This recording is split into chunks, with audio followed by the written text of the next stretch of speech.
Voilà, donc le 17, le 17 décembre 2022, nous sommes encore avec vous live sur cette belle place-là de Showbuzz à Kinshasa. On vous attend 17 novembre, 17 décembre, Showbuzz, à partir de 16h. On va louer le Seigneur ensemble. Que Dieu vous bénisse. Voilà, chers internautes, Boya Malam pour l'émission Lélo, toujours avec le conseiller indépendant, autoproclamé, sans ordonnance, sans salaire, Kamwasi Chilombo. Je crois, merci na fidélité, lobby, botalaki, vidéo na salaki, na moni déjà, ils ont qu'des bien. Merci. Nanenge bolingaka émission nangai en général bolingaka penga moko ka moi si Chilombo en particulier tant nous jouons tous, c'est-à-dire on est ensemble. Émission ya lelo kozala moulayi bolimbisa ngai na kopesa sommaire te sinon trop consommer encore beaucoup de temps nazo kota na ba détail malamoko ti tokosilisa.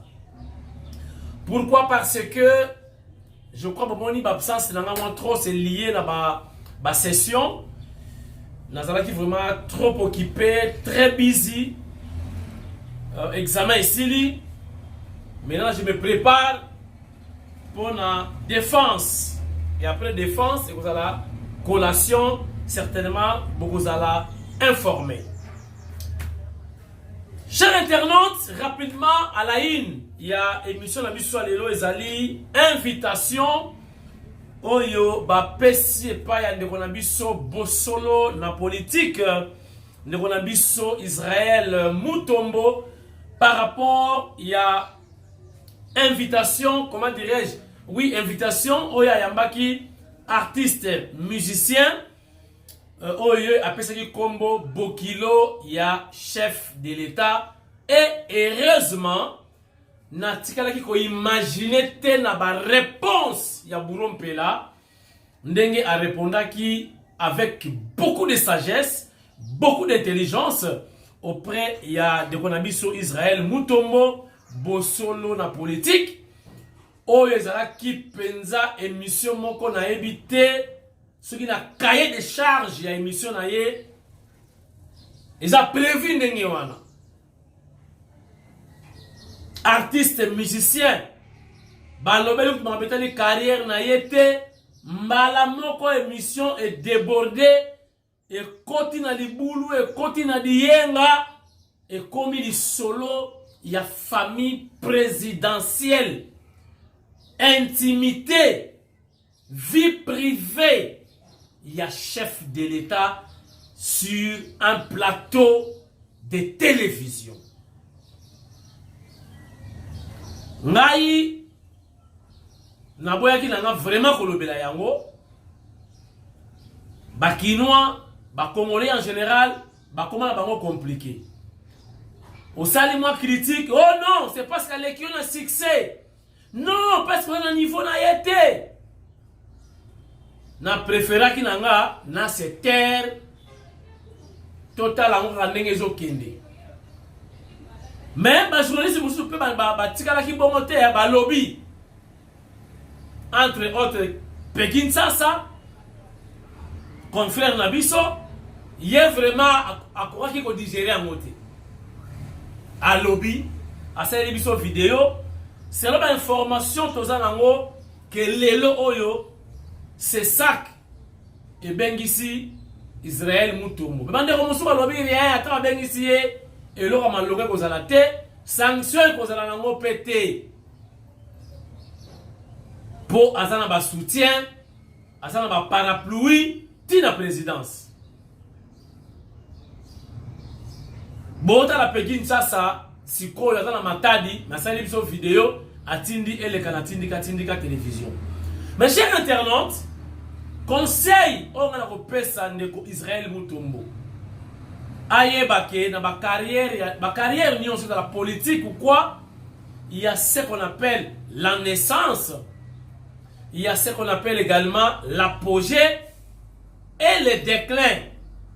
Il faut qu'on y ait gérer succès.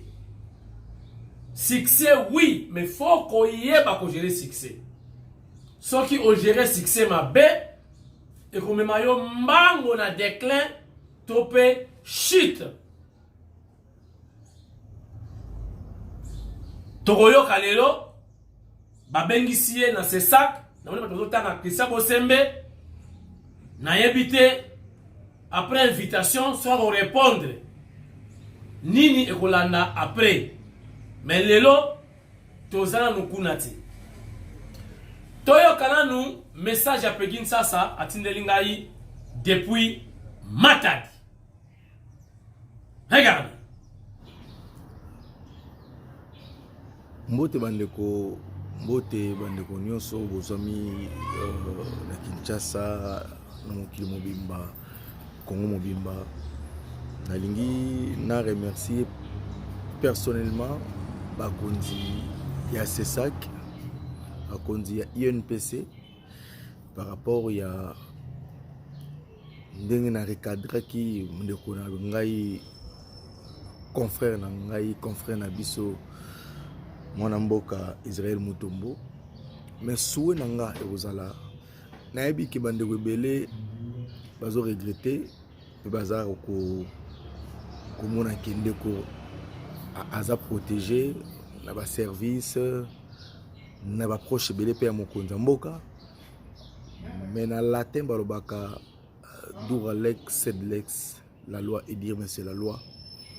Mon souhait zali ndeko fozo moi punition à 4 mois 5 mois les gars sur la TVT aïba ayeko la déontologie pour lobby et peut s'appeler leçon pour peut-être ndeko na kanga maté na dossier ya lobby mabe na TV peut-être ndeko na kanga maté ndenge ya mabete même ngai Pegin Sasa jour na roba mabe na télévision jour na roba libanda bakanga ngai pona épée s'appelle leçon. C'est ça. Même la spiritualité kutu pardon ça l'a raté. La spiritualité sur sa limbeba ils a punition. Ils a sanction. Donc c'est un peu ça. Journalisme oyo to sala oyo eza mikate nango bate le ulali la muki comme journaliste. Yango pe na osenga na bakonzi c'est ça. Même na bakonzi na biso ya INPC bomoni ke dossier oyo bato ebele basela makelele ete mais soki ezalaki mutu oyo babetaka fimbu mingi mais ndesi basuspendaki ekala okomona badossier ebele combien de fois na dossier Yves Buya benvita ndeko aya te oyo nazobela me ndeko ake poto donc deux poids deux mesures wana eza vraiment bien te moto aza danger koleka za te biso tout toza na se ya mibeko il faut totosa.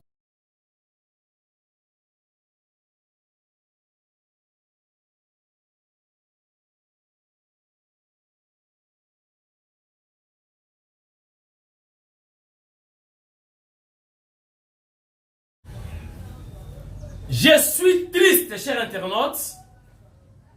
Bolimbi Sangai, nangaki na banda émission oyo na 1 minute de silence par rapport ya bande konabiso bakufi na mvula ebetaki hier à partir de 2h du matin. Bilan officiel et sali 141 morts. Alors Banoussou balobi deuil national, mais la monnaie officielle T. Tout le monde lettre et chef de l'État communiqué officiel et outil dans la présidence. Mokonzamboka, chef de l'État, Fachi Beton, Fumadi Tunga, a partagé douleur. Alors qu'on compatir depuis New York, dans les États-Unis d'Amérique, et Sikazali, alors participer dans un sommet, dans le Bongo, États-Unis, Afrique. Mokonzamboka, Aleli. Ayoki mawa akaboli mawa na ba congolais nyonso et puis à instruire rapidement na Samanou Konde o dali bongo le number 1 ya ba warrior bazwa ba décision rapidement, surtout pour notre assistance. Basa la état de lieu, enfin état de lieu salama ki lobby, baye ba bilan biloko bato bungi banda ko panzani na bato ba kufi. Basa la enregistré comme ça rapidement à Lombango, l'état congolais, le gouvernement de Warrior, bazwa mikano, basa la Lombango, ba lukanenge nini ya ko compatir na ba famille wana. Et puis, ko pangu sabango ma inamisu, pe ko zongi sabilo ko na bango e bungi, ko tala rapidement ni ko sa ba famille wana bazala calme, bale la mingi te, pe l'état a résoudre ba problème na bango biloko ba bungi si na bandaku e bukani. Et puis ko sunga bango po batanga na ba perdre bandeko na bango na ba bazali na ba hôpitaux, charge totale ezala na maboko ya l'état congolais, gouvernement de Warrior. Mais bala ko reprocher na dossier oyo la politique ya urbanisation, politique ya makamotali assainissement, aménagement du territoire. Guy Luando, on travailler en principe en collaboration na gouverneur ya ville ya Kinshasa. Ezara ko kire ba rivière te. Oyo ko mabeli wa makambo za ebele. Batu batonga bandako awa kadastre na ibakate musani ni sala. Na ba norme te. Boke na Selemba, boke na Bumbu. Boke na Seya, na ngambu ya Mbinza Pigeon. Na Diyenga, na ba érosion, watu batonga bandaku. O eza matadi te. Matadi de fait, mabanga eza partout. Mais awa, eza matadi te. Batu baza en danger. Kinshasa eza urbanisé te. Batu batonga système a sangolo zaku tonga ndengo lingi sans koyeba danger ni ne koya lobi. Imaginons bino bato ya Kinshasa bo utaka poto soki oza na boulevard Lumumba basali ba parc d'attraction basali foire na boulevard. Est-ce que c'est normal? Tokende kina nana manwani na son excellence Mfumubuku, ministre près le président, na cadre ya réforme institutionnelle, batuna ki Guy Luando, ministre d'État. Boulevard Lumumba nanya chefoire parking ezate, sikoyo soki butu ke uti bandundu esili frein. Est-ce que Moutabati na Mouambe na foire wana arosala vivant? Et puis, ba parents bozo kotika bana na foire wana. Na boulevard parking ezate. Garantie sécuritaire moko ezate.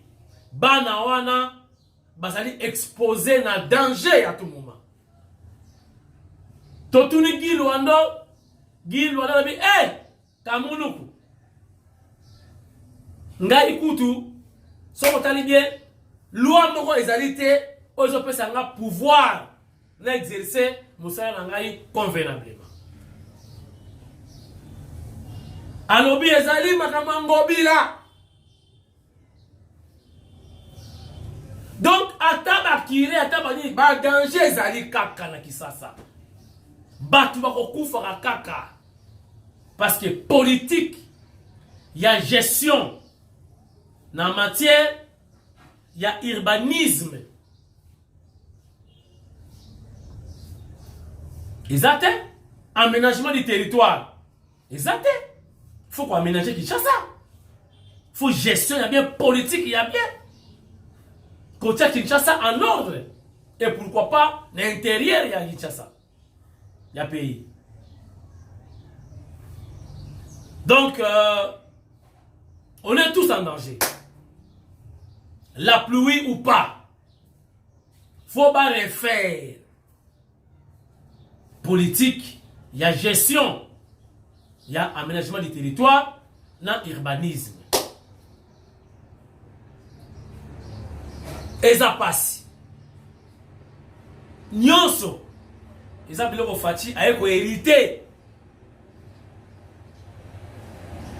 Parce que là bato akala nakati bizaelipe yakala. Neti ba jekoko. Boyo ki ba déclaration jekoko. Bato akuna.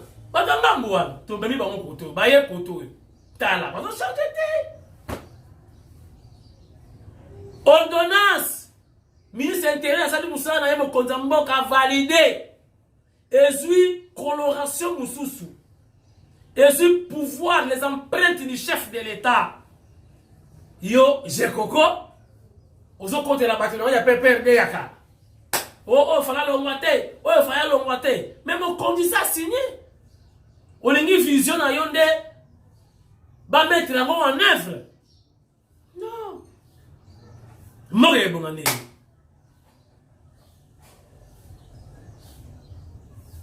Mboka ya sika, en tout cas faut pas tout payer ya sika.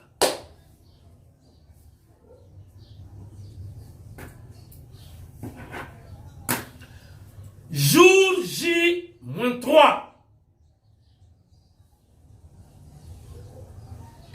Le 17 décembre. Bissonyonso. Toya okumisa nkolo na showbuzz. $10 ya Pama na showbuzz en diagonale na ambassade ya France.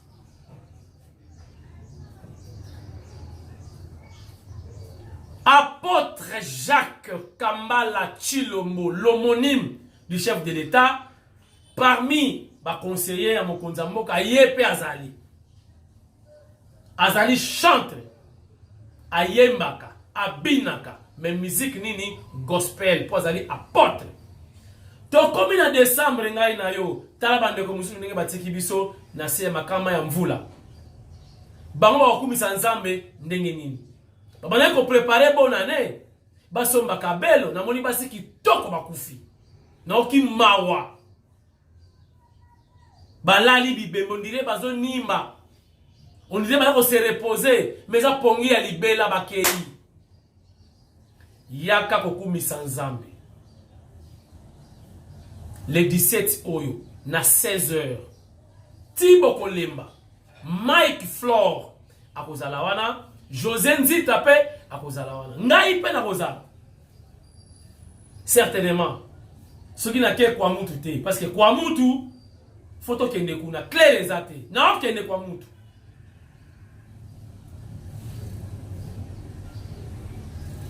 Makamba kwa mutu ezoya. Tuzana makambu ya concert live. Haute en couleur. $10 kaka. Eza pour l'action de grâce. On appelle na 100 oye nango. $1000 oye nango. Tala bandeko batiki biso. Bandeko muso na ba hôpitaux. Yo nzamba accordé yo souffle de vie gratuitement. Ya webisa e merci Seigneur. Les 17 oyo. Donc dans 3 jours. Boya oyembela e. Mabina bina ndego lingi ata makinu maloni bina ka oye makinu maloni ndenge ba oniser mabina po ba oniser ba la mélanger so musique akoma mabina ngango na modèle na bango ba ende ba kobina ndenge na bango ba pakistanais na ndenge na bango donc makinu maloni l'essentiel okumisa kaka nzambe akabwa kwe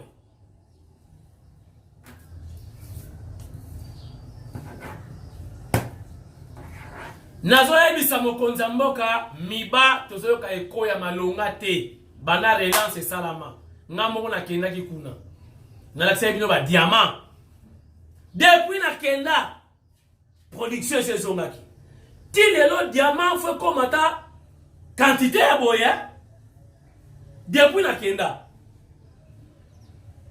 alors so boko na quantité ya boya na qualité na quantité photo yo akona na mbujimai eningani mais Net kaka ndenge kanamba ki nango wana na ndenge ezongi ndenge moko. Ya pasi. Augustin Kabuya mwana bute aka 70 séjourne depuis hier à Chilenge. Tozana Kasai oriental.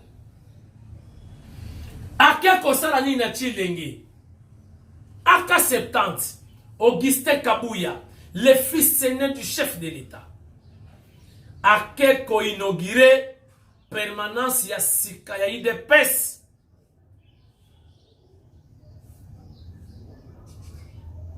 Na ebisaki bino IDPS euti na pasi. Ba permanence mingi ezaki pe ya defa o matumona. Donc ya ko defa. Ya location. Lelo na makasi. Ya Augustin Kabuya mwana bute o ba ko combattre jour et nuit. Po manga eteli na nzete batu nyonso mabanga. Manga wana ekweya badamango.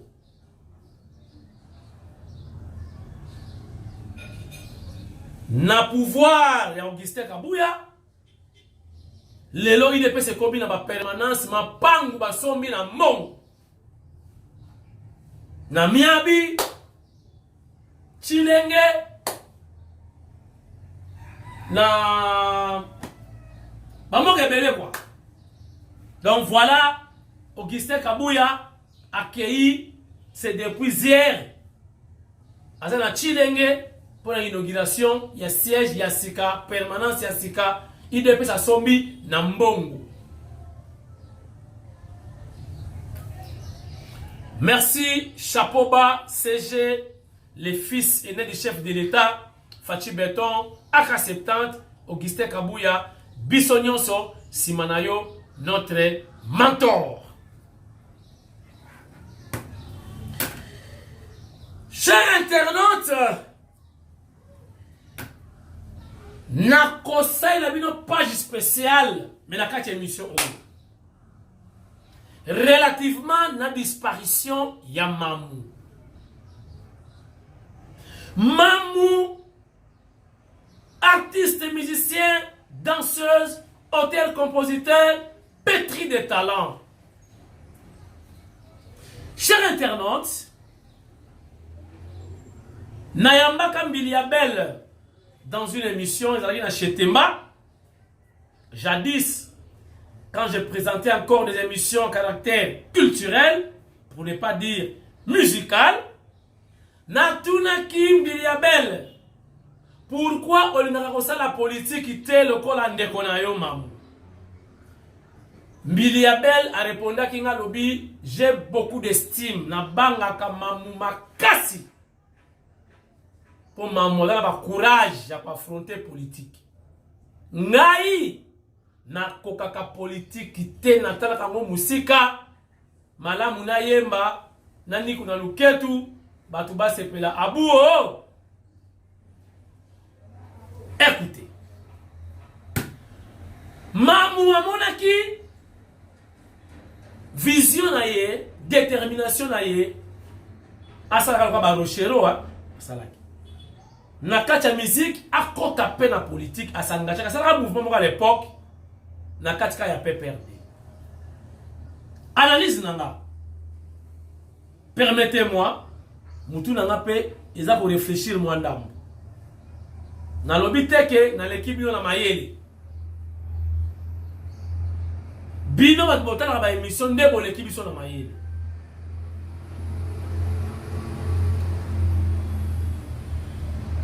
Boyebi na politique et c'est un rappel multidimensionnel. Si on continue à parti politique, moko boye. Boyeba ke bino no so kozala nde moti.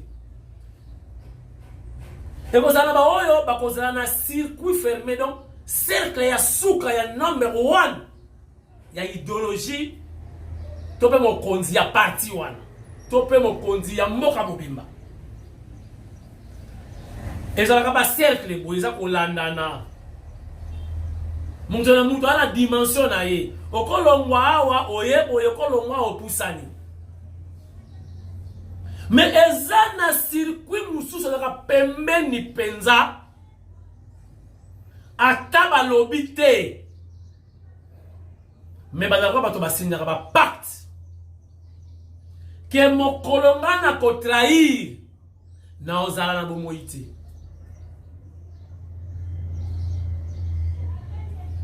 Et quand je l'appelle naturel, babomi yote. Mais tant que donc au trahir kaka mouke liwa eye ya momoko. Vous y êtes? Vous y êtes? Est-ce que vous me suivez? Est-ce que vous êtes avec moi? Écoutez. Ce qui osa pembeni ya pouvoir. Oyebi ba secret moi mingi. Ya pouvoir. Au commis ce qu'on appelle en politique un témoin gênant.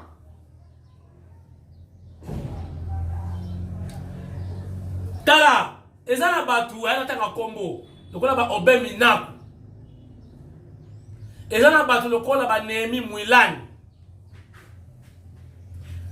Ata ba pesa ni mbote na Félix Tshisekedi Antoine son excellence Fachi Beto. Mais cause vraiment difficile ba na ba proche ya Félix Tshisekedi. Soki ba meki ata ba lie bango te liwe koya ya mumuku. Et c'est comme ça en politique. Et que ça la passe Nehemi Mwilani ou bien Mutumusu natangi kombo wana akende kozana proche ya Fachi ndenge bazalaki na Chine Rambo to pe Rambo ya Chine. Côté kuna bakobona ngo trahison, côté oyo bakobona ngo suspect. Mais ezana batu mususu bazalaki na bango na PPRD bako changer basi ba changer belé bako mo lekana ba écran bako kumisa Fachi bango mususu pe ono na côté de l'union sacrée mutu mususu akoyena na IDPS ba otala ba iba mais ezana batu mususu bako poussa na te. Et c'est une réalité.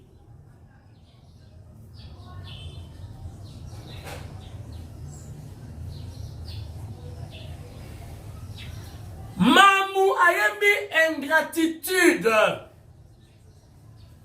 Plein de colibés. Les colibés, ce sont des Mwakela. Qui n'a pas dit que Mamou avait chanté contre le chef de l'État? Et certainement, cette chanson a fait tabac de l'autre côté. Vous saliez bien. Vous yembeliez bien. Vous l'obéissez bien. Vous me l'avez ingrat, ingrat. Vous avez ma bé. Vous avez une musique à te. Ah!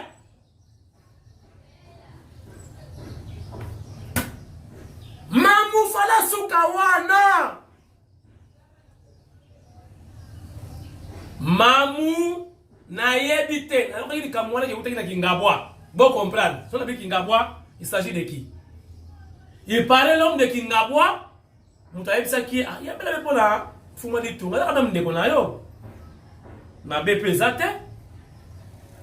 Nenga na que musicien so ka yembi. Ba pesa ka ya ta transport ta mbonga studio. Mais bon, yo audio et bimi, on est dans le tribunal, mamoualo samba na téléphone. La kocha audio moi wate, boyo qui a déjà dit. On est dans le tribunal. Donc, ma ébissien en bon, parce qu'il est ton frère, tu as chanté pour lui. Est-ce que boyo qui m'a loba oyo, nzembo wana ya mamou Fachi Beto? Makambu mama bimisa eza en chiluba. Est-ce que boyoka ki maloba wana? Yokala Sabino Ndama Maloba.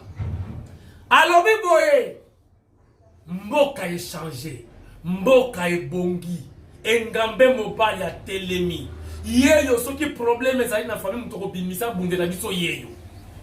Yeyo, ce qui va le dire que bon la kisa, Oya Zalina Libota Nabinon, Oya Kosunga famille, Ne Yeyo Fachi Beton, Fou moi di Tunga, Tala. Banzembo nyonso ayema okumisa batu nzembo leki nzembo anezate. Et côté dans le laboratoire qu'on a PPRD. Ah! Donc, toi, tu as trahi. Est-ce que vous me comprenez? Est-ce que vous me suivez attentivement? Yango yoki audio wana.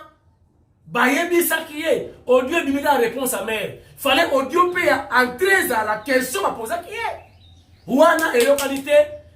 Et yo kalira oyo ya mamoisa kosama. On a dit tribunal téléphonique. Mamou se défendait. Non, naza mukolo. Naza yakuti na camarade te. Camarade na papa Claude. Ngai ikuti nazaliawa. Nakosa la bongote. Babenga ngai kaka, na yemba kaka, n'esprit ya bien. Pe ba pese na pe lokote. Ekutu bajamba batute. Kutu ta yemba mukonza ngona yemba ma ya malenga ite. Kutu batango zo kabate, kutu biente, toko changer te, tozaka na bino, tozala kutu kaka papa Rambo a postulé, a bangate. Wana jugement. Et ce jour-là, maman était enrhumé. Et ça a qui jugement. Maman est au samba. Nanani, n'a évité. Et pourquoi n'a évité? Audio entrant. Bah, ça qui est ni pour répondre, n'a évité. Et voilà, en politique, on doit faire très attention. Nabiso batokoti makambango. El moko, na politique, et c'est ngaka fidélité. Ata bokwei koya kaka. Mingi pe bazoti ka biso awa, nde otomona ba changer, utaki boya changer, uti boya changer. Ba caméléon. Nde bazoti makama mingi. Et surtout que soit comme qui na place à intimité. Au comment qui place il y a circuit fermé. Neti Nehemi, Nehemi Simino la taille comme on a dit 3 fois. L'indimité ata Kabila, excusez-moi, a tiki pena politique. Bon, on a Nehemi, a comme appelé la Fati, le col à Augustin Kabouya par exemple. A comme matin, a tabili pour l'ingate. Et c'est comme ça. Mamou Asambaki na téléphone. Nani a posé quelques questions. Balobaki na yenini. Oh na yembi pour les artistes et musiciens. Nous artistes et musiciens politiques.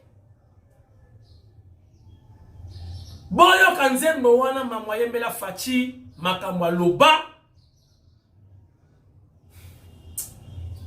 Wana zaki ba éloge. Ngana beta rango. Na mutuka, la tie volume likolo pour ayembela fachi beton. Na rien moulu ba mo ka ebisinga makamu mamwa yembela fachi facha kundaika. Akumisa fachi na ngoko saka. Ta bengi lion. Lion. Donc le roi de la forêt. Donc mutali likolo na ya zate. Pendant que yo za quelque part, on a un lion dans Moussoussou. Donc, l'explication, on a compris dans le téléphone, c'était déjà tard. Certainement, dans la réunion, il y a Kouna Yakati, Bassi Bazouaki, qui décision. Quelle décision? Je ne sais pas.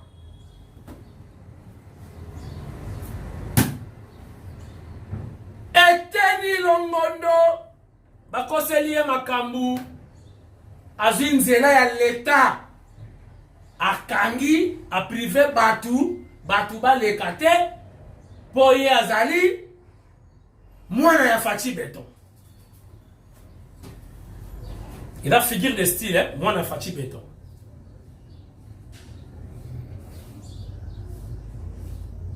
Moutoumoko ya lamuka amele whisky pour sa voisin ya Eteni alinga comme na ba entrer mi balé na ba sortir mi balé en voulant trop gagner avec une convoitise avec les journalistes ba sa l'émission ba salir ba ternir image ya Eteni Longondo. Eteni Longondo pe à son tour avec les caméraman à sa la émission pour bomona véracité ya makambu ndenge likaki. Regardez le spectateur le roi bomoni awa toza na ipen lupang oyo ndeko oya lobi ke docteur Eteni akangi nzela na ye arrivé yango oyo nde bomona balabala yango oyo ndenge ebandi toye tokomi biso ya tokomi na entrée ya lupango ya docteur Eteni Longondo yango bomoni portail na ye yango oyo ayibe loko te akose loko moko te portail entrée ya docteur Eteni yango oyo bamir oyo bozomona mibale kuna ya sika oyo batongi eza ndeko oyo abuki lokuta ke docteur Eteni akangi balabala nyonso ozomona eza lopango ya docteur Eteni yango oyo mir oyo ye alingaki sikoyo mir oyo bozomona liboso na ngai oyo apasoli nzela abanda koleka na lopango ya docteur Eteni bomoni lopango ya docteur Eteni ndenge ezali bino botala lopango ndenge eza boye balabala eza wapi oyo lopango ya mutu balabala eza wapi mir oyo ekaboli docteur Eteni ava voisin na ye place bomona nzeta manga yango wana prolongement nango yango oyo eye boye ti awa sikoyo ye alingaki mir oyo atoboli oyo awa abanda koleka na lopango ya moninga boye nde bomoni mutuka wana eza wana aleki wana abimaki et pourtant aza na sorti mususu kuna libanda docteur Eteni te mutu asispa misala o justice déjà se suspendaka yebisaka atobola awa te pour preuve tala ba écrit bon nalobaki bolimbisa émission kozala molai nalosukisa sikoyo après plusieurs échecs ya ba mission ya kwa mutu obakeboyo simba te mokonzi ya mboka Fachi Beton a décidé autrement alobi Nana Manuanina professeur docteur mwana ya Grabandundu la princesse l'œil et l'oreille du chef de l'État. Mfumubuku, Océan, Moulongeshi Wakalasa. Alobi mission bongela meso mwene. Alobi na zui maye nanga wana chef de l'État. Na pesi pa na yo. Na zui confiance nanga. Na pesi pa na yo ministre prêt, tout prêt. Tout près du chef de l'État. Jeanne d'Arc. Qu'elle est sauvé pour Moutou, conflit, Teke, Yaka. Tochaye va prier. Mission comme makasi tindika tindika pe na kati ya mission nalo kende kwa Moutou. Mounoué. Vutuka Sara Isa bande boto sabela bosambela pona nga bosambela pona Manuanina son excellence tozo kita mission moyena boya ezate biso ba journaliste okendeka tina front soda kufi olo filmer ozawa na lisasi biso ba côté na yo pa sangi ya munwe toza kokendela kwa mutu. Bon, tout ça me la pour la Manuanina avec une démission. Nabaka moi c'est Chilombo. Toyeba, qu'est-ce qui se passe réellement? S'il y a réellement des Rwandais là-dedans, des terroristes, ou bien il y a une incompréhension, bateke nabayaka. Tochango si j'ai les prières, n'est-ce clôturer l'émission. Bocha Manuanina na maboko nzambe. Boti katindi na maboko nzambe. Certainement, nous allons défendre la mémoire après voyage. Boti kabiso la maboko nzambe to sambela. Yesu kolo. Mwana ya nzambe oyo ndima mission suicide. Oyo mutamo kila ndima te ko kufa pona bato. Yo ndima mission wana okufa na yo po bato bakota paradis. Okufela biso nyonso e bato masumu. Okufeli ba innocent bato mwindu bato tikali koyeba te. Okufeli ba zombo. Okufeli ba ngala. Okufeli ba lari. Okufeli pe ba mbororo. Tosengi yo merci pour la souffle de vie. Ndenge yo omipesa. Biso pe tozi mission okende. Kolukato réconcilier bato pour que la paix règne, la paix revienne. Na côté ya Grabandundu. Ozali Yesu pe ya bato bandundu. Zala na équipe. Zala na nana manuani na kiumba mfumubuku oseya mulongeshi wakalasa. Oh yosho. Zala na équipe nyonso. Oh yako kele mission wana. Onction na yo. Protection na yo. Ezala musika te na équipe do kele na kwa mutu. Milimo nyonso ya soloka. Oyo bazako kana. Équipe zako yakuna. O makofi mando mana madi tuta biso peto maniko lia libende. Natiki pe gouverneur na maboko na yo Rita Bola toyoki ba projet mabe azoka na biso. Yes. Yo moko kota na motema na ye makanisi baluka. Soki ya solo balingi Congo bayamba biso batika biso tosala musala convenablement na vision ya chef de l'État. Émission ici la katena lobby amen. Yo pesika ovandi loba amen. Bo pesana amen ya musuni. Bo pesana amen ya mafuta ba mama. Émission ezalaki mulai na loba kina bino attachez vos ceintures. Bole mangate naza pona bino.